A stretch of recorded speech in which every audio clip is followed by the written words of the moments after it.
Labis ang pagdadalamhati ng mga naulila ng dalawang Pilipinong nasawi sa pag-atake ng grupong Hamas sa Israel noong Sabado.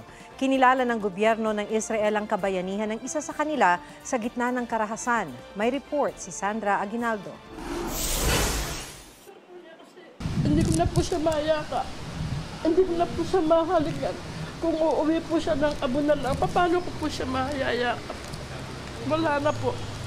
Mahigpit ang yakap ni Aling Lilina sa larawan ng anak na si Paul Vincent Castelvi. Isa si Paul sa dalawang Pilipinong namatay sa pag-atake ng Hamas sa Israel noong Sabado. Napakasakit po. Parang naputulan po kami ng kamay tsaka paa. Mahigit 4 na taon ng caregiver si Paul sa Kibbutz Be'eri na nasa southern Israel malapit sa Gaza. Isa ito sa mga lugar na unang inatake ng grupong Hamas noong Sabado. Walang nakakaalam sa mga huling sandali ni Paul, pero ang anak ng kanyang employer nagpost sa social media noong October 8 para hanapin ang kanyang mga magulang at si Paul. Hindi na rin masisilayan ni Paul ang kanyang misis at anak niyang isisilang pa lang sa Nobyembre.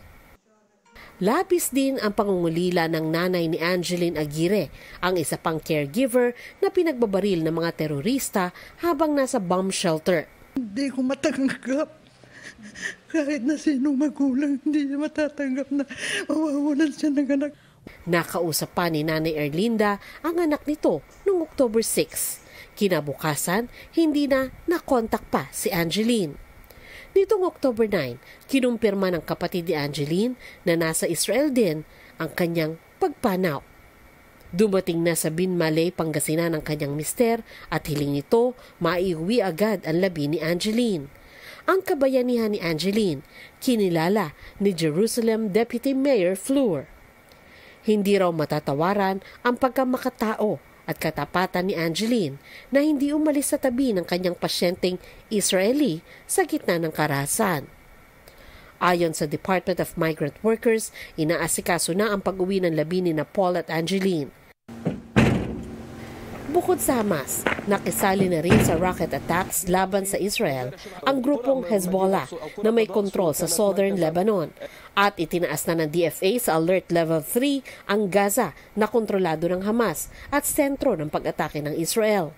We're calling for their voluntary repatriation. We're not going to drag them out, pero parang pag-isipan na nyo umuwi and we'll help you get home. May 70 Filipino nationals na ang nagpalista sa ikinakasang repatriation. Sandra Aguinaldo, nagbabalita para sa GMA Integrated News.